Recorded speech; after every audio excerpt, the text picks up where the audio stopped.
Welcome to the Fertility Mind podcast. I am your host, Jessica Friesen, a certified fertility mindset coach, a sound healer, and an international best-selling author. My mission for this podcast is to give you weekly episodes where you hear my own success with IVF and how mindset and manifestation changed it all for me. You will also hear from my guests who share their success stories in the fertility world. I want you to know that you are not alone. Even when things feel tough and when things feel like they aren't going your way, the tools and techniques you will get in this podcast, I know can change everything for you too. So thanks for being here with me today, and let's dive in. Hello and welcome back. I am so excited for you guys to be here with me today because I have Carolina with me. And she is a Reiki Master, and she has 4 lineages under her mastery. So, Carolina, please explain to our audience what it is that you do, because I'm so excited for them to hear today's episode and get to know you and your incredible work that you do. Hi, thanks so much for having me. I'm Carolina Sotomayor. I am a Reiki womb healer. I use Reiki to help women heal the trapped emotions stuck in their wombs and their bodies that is blocking them from conceiving. Because not everything with conceiving your dream baby or your spirit baby is physical. A lot of it's mental, as you know, and a lot of it's emotional. And I actually use Reiki to conceive my son, Ollie, who's now almost 7. And I have taken my journey and now allowing and sharing it with the world. And I help women just do that. They clear their blockages, and it opens that sacral plexus chakra, opens their womb, connect them to their spirit baby. And thus they're healing lineage, like future lineages, and ending generational trauma in the past, because what they're healing are deep wounds. Some of it's ancestral, some of it's not. A lot of it's lived experiences. And so far we have 95 Reiki babies to date. As of today, we got our 95th yesterday. So we're super excited. And I serve women in my membership, the Make a Baby membership, and now my Make a Baby headquarters, which is my 3-month program. Amazing. And you have a podcast as well. Oh, yeah. It's called the Make a Baby podcast. So we're just keeping it all the Make a Baby, just keeping it really simple around here. Simple scales, complex fails. So yeah, we're interested in helping you make a baby and helping you heal along the way. Reiki is just the healing modality that I use. And it works for many people. I have a TikTok, and a lot of people get pregnant just from watching my TikToks and from YouTube. But if you're interested in doing more closer work and working inside of a community, the membership's a great introductory way to work with me. You can try it free for 3 days. I publish as much free content as possible. I believe that healing and coaching go together, as you know. So like a lot of my style of Reiki is very different. I'm very specific. A lot of Reiki masters don't have a niche or a specialty. I do, and I always have, for the most part. I only practice online. I don't do in-person anymore, but I did in-person. I'm based in Omaha, Nebraska.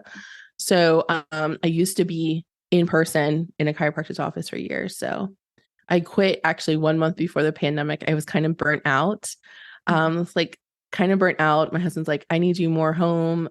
My son was little, and so it's funny. I always get to things and arrive to a place right before everyone else does, like the collective. It's like I get to it like 3 to 4 weeks prior. So I ended my lease in the chiropractor's office this month to month. And I went into hibernation mode 1 month prior to the pandemic hitting us. Wow. I just have to say, wow. Wow to 95 babies.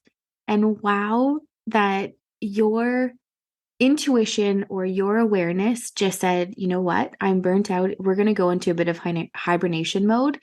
And you did that right before, the craziness of the world happened, and that you were still able to provide your services, just no longer in person.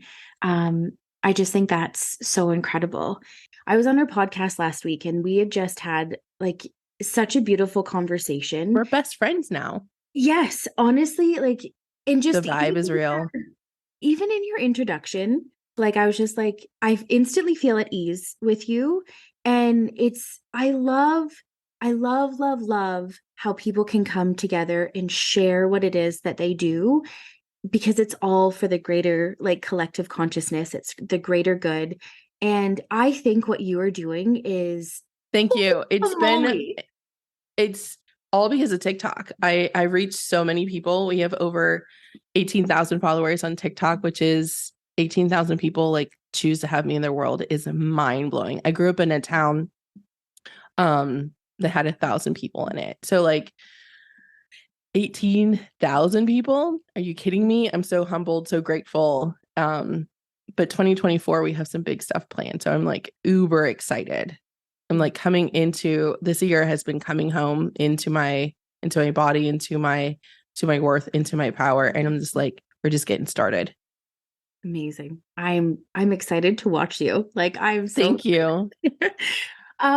So how did you get into becoming a Reiki master? What kind of sparked this for you? Sure. My dad died in 2014, April 2014. My husband proposed in September. We got married in December. We got married very quickly. We had like literally 90 days to the day that from the time we got engaged to the time we got married. We were in our early 30s. We're like, and his family had strict religious views about we had to be married in order to live together. And we were just like ready to go. And I was living life very fast because I thought I was going to die fast because my dad had just died. So I had like this really aggressive way of living of like, now is now. I am not waiting for anything. So not necessarily a healthy way, but the choice to marry him was not impulsive. But anyway, tangent. Fast forward, I did get into grief counseling. Losing my dad ended up being the most disruptive thing that's ever happened to my life. I use the word disruptive because I don't know another way to describe death.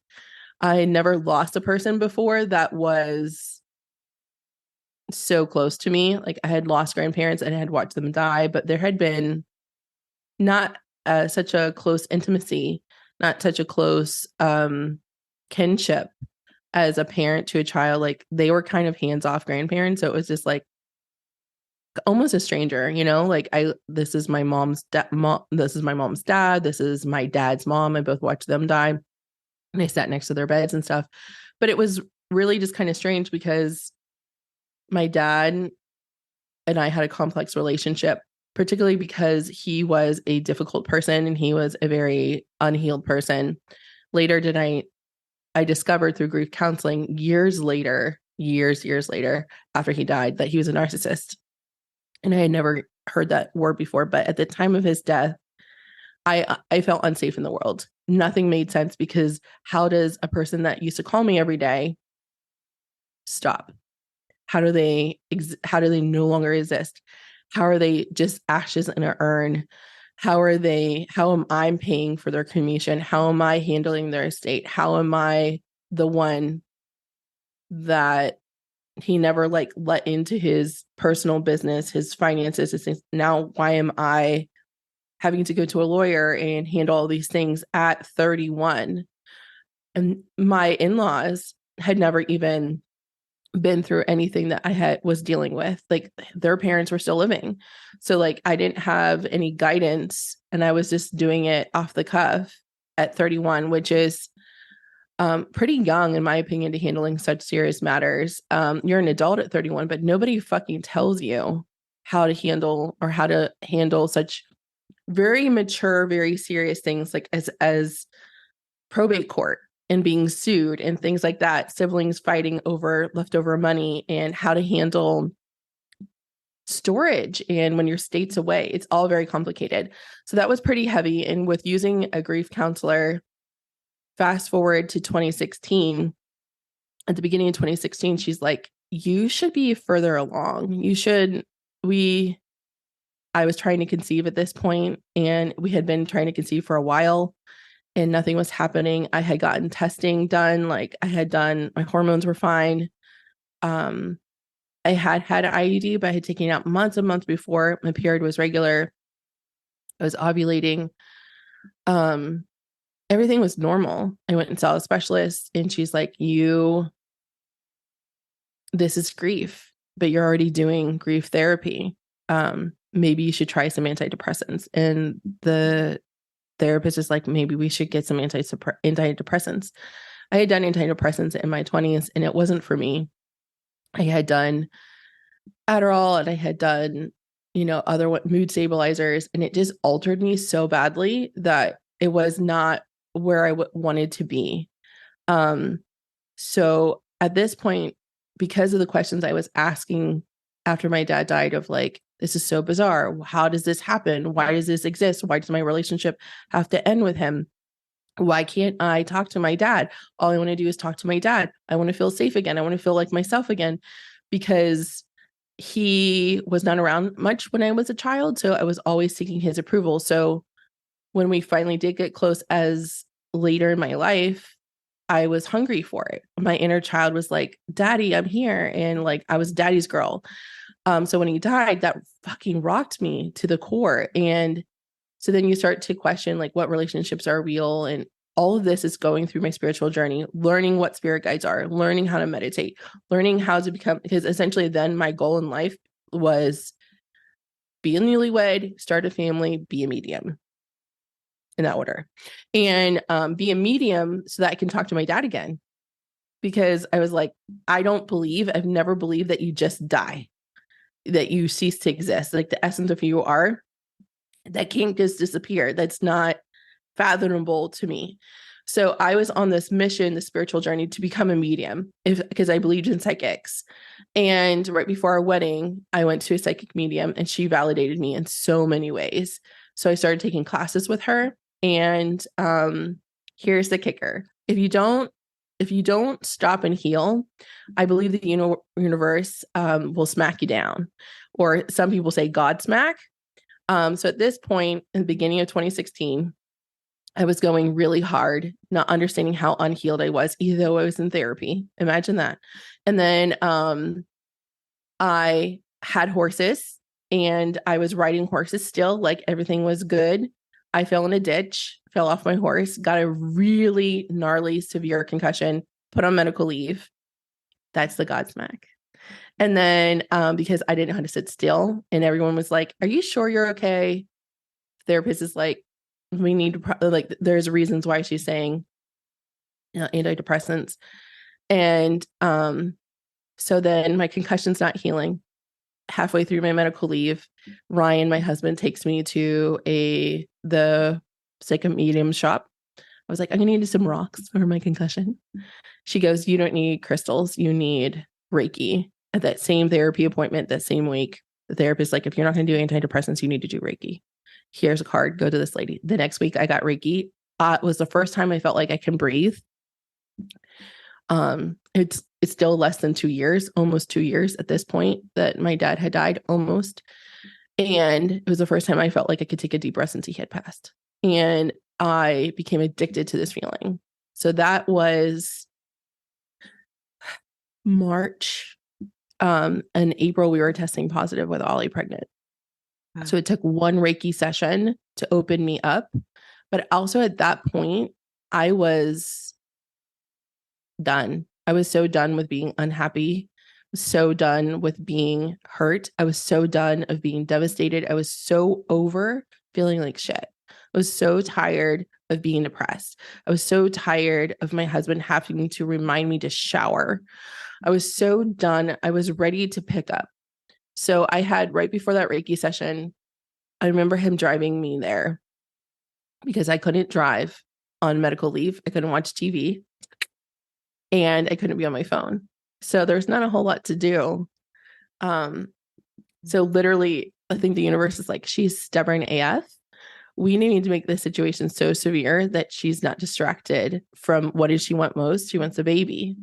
So what do you do to a person? What can you do when you can't watch TV, your eyes can't focus, and you can't pass the memory test at the neurologist. I couldn't say the numbers backwards in the order that they wanted me to. You have sex. This is what we did. After a Reiki session, I had sex and I had a baby. But what changed for me was I felt happy. I felt safe again in my body. I felt like I could breathe.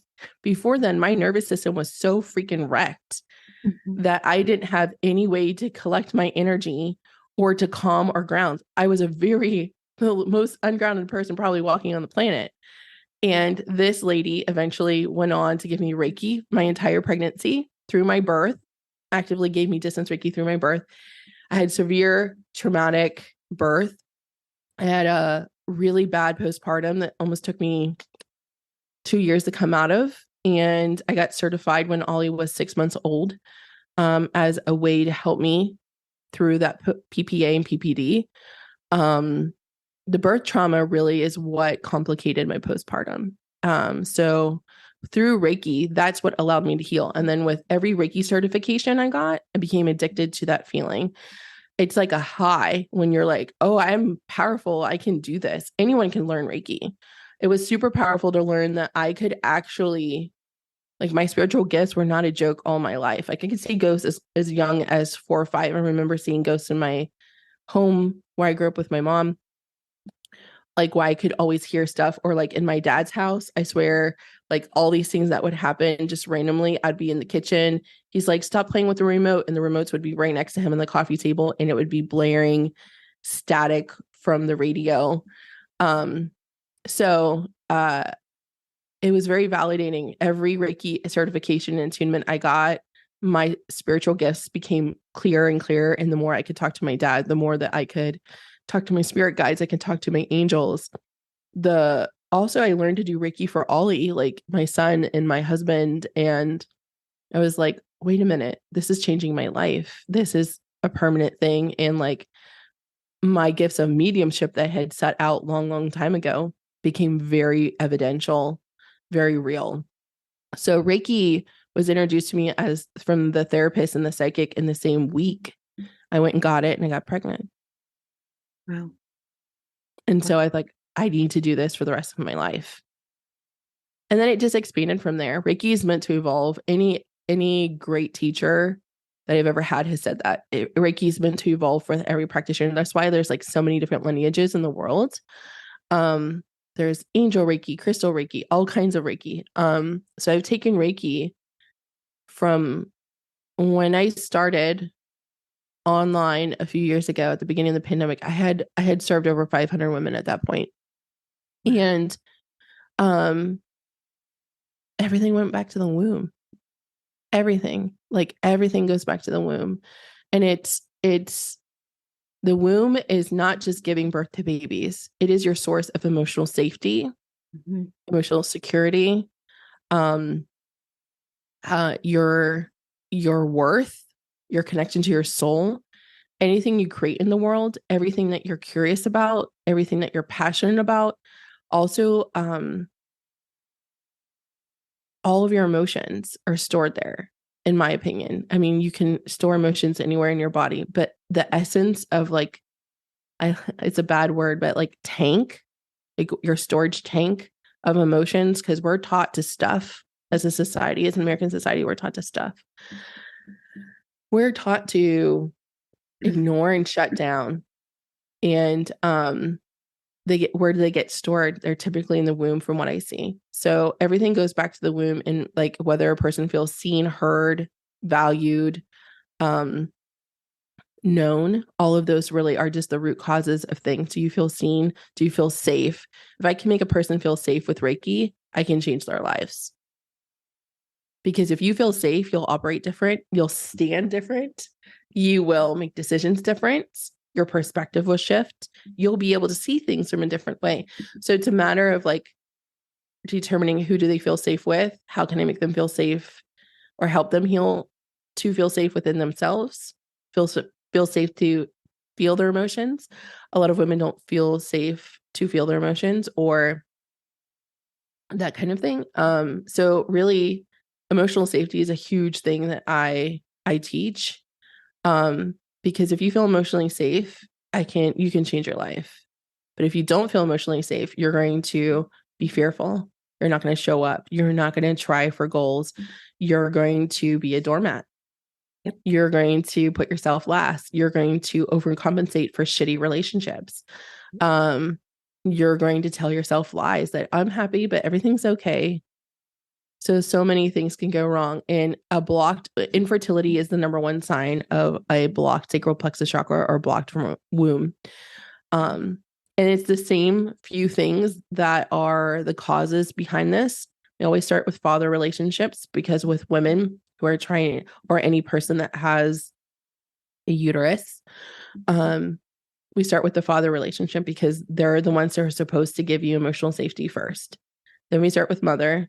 Then we do your own conception and birth, then inner child. We'll address any losses or connected to your spirit baby. And then we also do womb blessings and womb clearings and womb clearings. Womb clearings and womb blessings. That's how it goes, clearing and then blessing. And we usually do that and call it the Make a Baby formula. But those are like, this is nothing radical. So if everyone's like, oh my God, she invented something new. No, I didn't. These are, if you get into the healing space, or if you get on shadow work, TikTok, these are all the things. I just make it very simple. Is like, these are the order in which we've had great success with.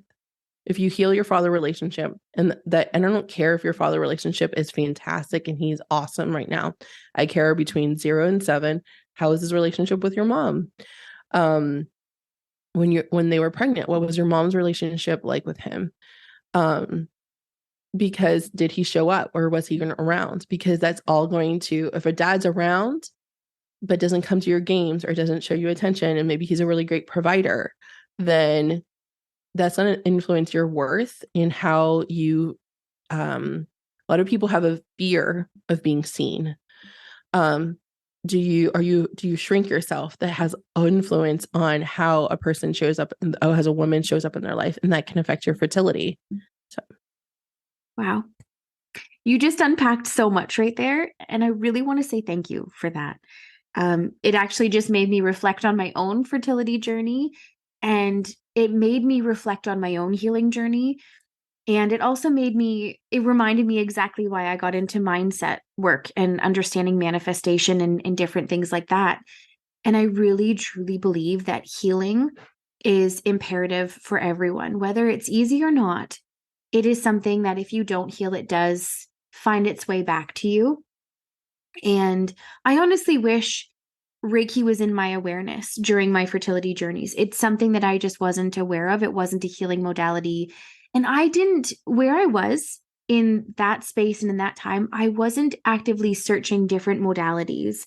I had a friend from high school that was practicing Chinese medicine. So I had reached out to her because I thought, like, in my mind, just where I was like, oh my goodness, maybe there's an herb, maybe there's something that can help with my fertility treatments.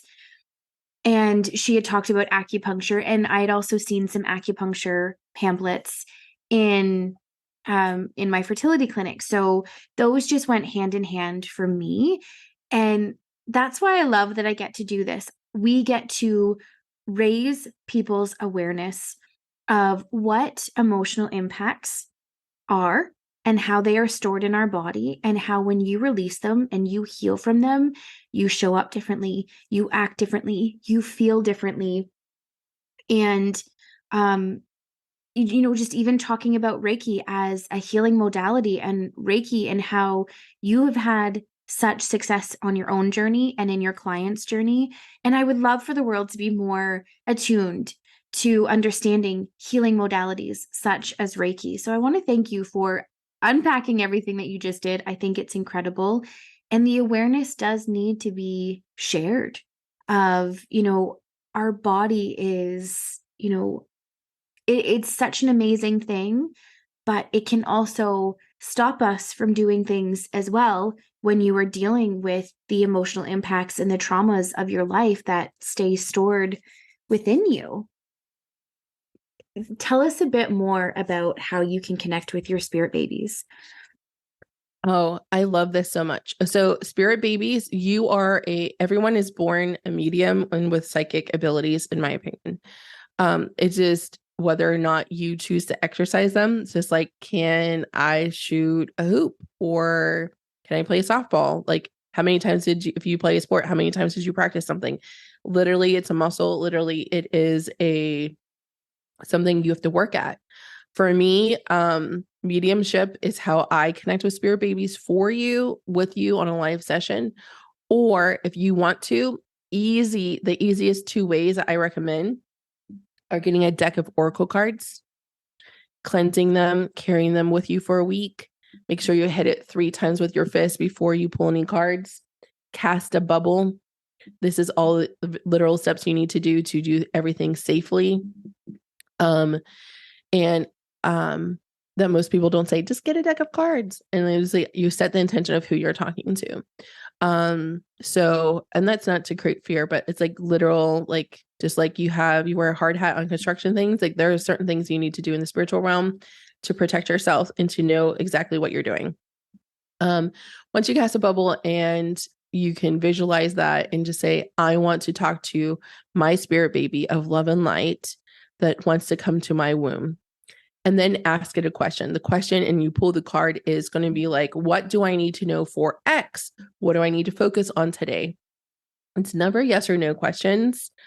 I recommend oracle cards, ones that you like, because tarot are great too, but imagine like the difference between oracle cards and tarot is oracle cards have messages on the cards. Mm-hmm. It's a great entry, it's a no-brainer. It's not a hard way to instantly get a message, but the cards are very easy to go ahead and just pull out, carry with you. They usually come in a case, come with a booklet. You can do a spread, but like, what do I need to know for my fertility today? Or baby, what wisdom do you want me to know for today? What do I need to ask the doctor today? And pull a card, and it will give you direction. Choose the deck that comes to you or that you like. You can buy your own deck of cards, dispelling any myths there. The second is journaling. I call it intuitive journaling. It's a thing. It's where you can write a letter to baby and then write down the first thought that comes to your mind. For anyone who's asking like, or thinking about like, what? So spirit, Jesus, consciousness, higher self, universe, Mother Earth, my Reiki guides, my spirit guides, they all speak through consciousness, which is your thoughts. So it's making sure, if you are going to do intuitive journaling, make sure you've drank water, you've eaten, make sure you're grounded, because eating and drinking are grounding too. Make sure that you have space where you're not going to be interrupted, because it's just being open to receiving these thoughts. And I'm not going to go into the clairabilities, but if you're interested, there's like 8 different clairabilities. And, but intuitive journaling is trusting what comes into your head, the first thought, and writing it down. And it's asking questions like, maybe the first question is, dear spirit baby, what is the first thing I need to know? Or how are you doing today? And then writing down the first and trusting the first thought. If you're talking yourself out of what you heard, then that's your ego interrupting your flow of consciousness. Again, this is brain training. But over time you can trust that, and you can talk to your baby that way. It's just sometimes those people want to shortcut it, and that's okay too, just depending on maybe they don't want to. Like, I was the Reiki Master. Every time I went in for a session, she's like, you could do this. I was like, that's nice. Can I just lay on the table? Can I just lay on the table? I'm not here to do that. No, you're special. I'm not. But you are special. You can do it. It's just, I wasn't open to it. I was open to receiving the Reiki. I wasn't open to being her or being what I thought was her. I'm like, you're a special elf. Nobody is an elf. Just like, like I am pretty woo. I'm pretty spiritual, but most people are like, oh my God, you're pretty normal. I'm like, what did you want me to wear? A pointy hat? Like, I'm not a witch yet. Anyway, but So I think it's really important that you can understand journaling, and pulling cards are probably the easiest way to connect with your spirit baby. Meditation, meditation and setting the intention at the beginning of the meditation. We have spirit baby meditations in our membership. I actually have one. I can send it to you to link in the show notes as a freebie. It's a you listen to the Reiki guided meditation. It's my voice. It's original. It's recorded with frequency solfeggio music. And you listen to it right before you go to sleep. And then you can meet your spirit baby in your dreams while you're sleeping. And it's another way. So you can have space held for you. Wow. That gave me goosebumps. That gave me goosebumps. And before we pressed record, you were talking about how you can even talk to babies that you've lost. Tell us a little bit more about that, please. Sure. This started a trigger warning for this one. So in my 20s, I had an abortion, and it was really important to me that eventually I learned to talk to her I treat every loss, every abortion, every attempted fertility treatment as it is a loss. I treat them all the same, meaning like we need to acknowledge, honor, process the emotion, and then do a womb clearing and then a womb blessing. Because if you ever walked into a room after someone argued, you can feel the residual energy in the air, and you'll be like, some shit happens here. So, with that, you need to understand that that's also in your womb. It's just painful. It's not like, someone had an argument. It's lingering. So we need to make sure that each of those beings, each of those souls we're connected with. How we do that, I am a medium. So my gift is connecting and seeing inside people's wombs and seeing like, where is the stuck energy? If there's any stuck energy left from them, honoring. I believe that babies that don't make it past the womb, this is based on soul contract research and studying in courses I've taken in mentorship, is that soul contracts are completed inside the womb, and soul contracts are made before they come. And again, this may not be your belief system, but this is how many people understand why like you couldn't have done anything wrong. Like everything happens for a reason.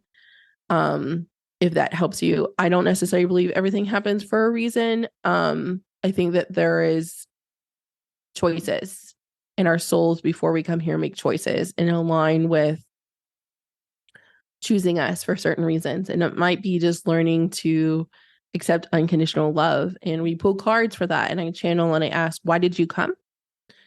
Why did you leave? What information do you have for next baby? What do you have for her healing journey? I think the babies that have lost have insight. They've been inside the womb. Is there anything that she needs to change? Is there anything I'm not seeing that you can share with me on this journey? Is there anything about her life that she needs to be aware of? I think asking the baby that's been inside the womb that like what needs to happen for her to conceive her next baby is incredibly insightful. And for anything, it's almost like the way I put it is I tend to do a really good job at putting things into like layman terms or making just like super like normal. This is normal that we're doing this. Like this is not weird. It's like almost like what's a shortcut to the study guide to get an A on the test? Like ask like, or the baby that you eventually will conceive. How do you want to be born? Let's shortcut this shit. Let's get the best possible outcome from the person that is involved. Yeah. So I take that approach and like, okay, tell me everything we need to know so we can ace this, so we can have the baby that she's wanting. What is that baby like? And then sometimes the baby that they usually say angel baby for any baby that has passed or has been lost, and spirit baby for babies that are yet to be conceived. So, it is very insightful and very fulfilling for most women who have lost babies and provides them a lot of closure. But I only offer that session if they ask for it. They only offer like, it is a very personal thing. Some women want it right after. I usually say let's wait 2 weeks minimum. Baby needs to have integrated to the other side. Usually, if it's like an adult soul that's passed or like an older soul, it's 90 days for them to integrate and fully pass over. But with spirit babies, it happens faster. So, but a 2-week time is really what I require, like 2 week, like after the loss. Some women want it before they maybe before they try again. So maybe there's been 2 years or a year gap since they've lost the baby and they want to try really soon. The first thing I'm like, okay, before we even start on dad stuff, like how many losses have you had? Like, let's start there. That's usually when I'm channeling live on TikTok. I'm like, have you had any losses? Because that's really the most important thing to process, because coming from there, also depending, there might be birth trauma. Like we have to clear all of that before we get to the under stuff. It's like cutting through the layers, Wow. Honestly, I think I'm speechless. I think this service is incredible. I never knew about this. I honestly feel like I could talk to you for hours, and I think I really want to commend you for doing this work. I'm so grateful for you having me here on the podcast. I love sharing space with you. It is, I love how synchronicities happen. I love how your mind can't conceive how you get connected with people, and how we got connected is incredible. And I am like, seriously, I have goosebumps. I am so grateful that you're here. I'm grateful for the work that you're doing. Thank you so much for having me. If any of your listeners love this episode, I would love to hear from them. Just shoot me a DM on Instagram at the Carolina Sotomayor. I love hearing if you love a podcast episode when I am sharing space, and I want to know your story, and I want to connect with any of your listeners. Absolutely. So all of your links will be in the show notes so that they can connect you and find you. And I honestly feel like so blessed that we have been connected and that we get to share. So honored. This. Yeah. The feeling is so mutual and so deep. Is there anything else that you want to share with our listeners today? The impossible is possible and everything is figure outable. It just may not be obvious. That's amazing. That's amazing. Thank you. Thank you. Thank you. Thank you so much for having me. If you found this helpful or know anyone that needs to hear this, please share. And don't forget to leave a review and subscribe. In love and gratitude, Jessica.